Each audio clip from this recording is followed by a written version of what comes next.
દ્વારકાધીશભાઈ જય મા મોગલ. તો તમે કરિયાણાની પહેલાં તો ગાડી ભરી લીધી છે. આ બાજુ તેલના ડબલા છે, ઉપર બધામાં કરિયાણાનો સામાન છે. આપણે આ બધા લોટના કટા છે, ગાડીમાં ભરી દઈએ.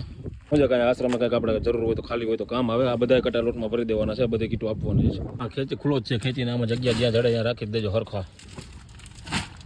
ગયા ભાઈ ગાડી ફૂલીને લોડેડ. તમે ગાડીની હાલત જોવો એટલી ભૈરી છે ને વાત ના પૂછો.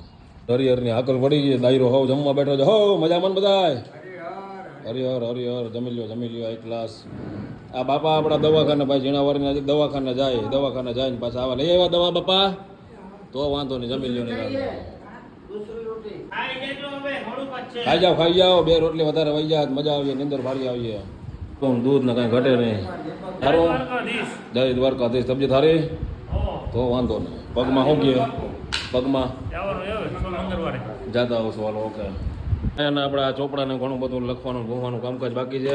આજના દિવસની અંદર જ આપણે 20,000 રૂપિયાના બિલ ભેગા થયા છે, જેને નાખી દીધા છે.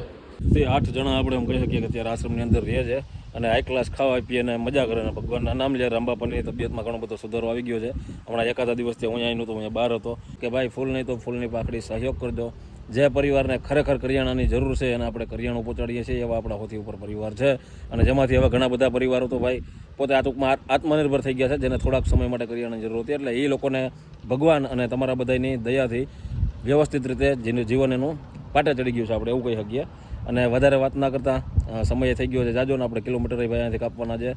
200 કિલોમીટર આસપાસનો રાઉન્ડ થઈ જાય અને પાછું આપણે અહીંયા આશ્રમે રિટર્ન પહોંચવાનું છે. ફૂલ નહીં તો ફૂલની પાકડી સહયોગ કરજો. અમારા આશ્રમની અંદર આ બધા વૃદ્ધો રહે છે, એના માટે કંઈક આપણે થોડું ઘણું કરી શકીએ.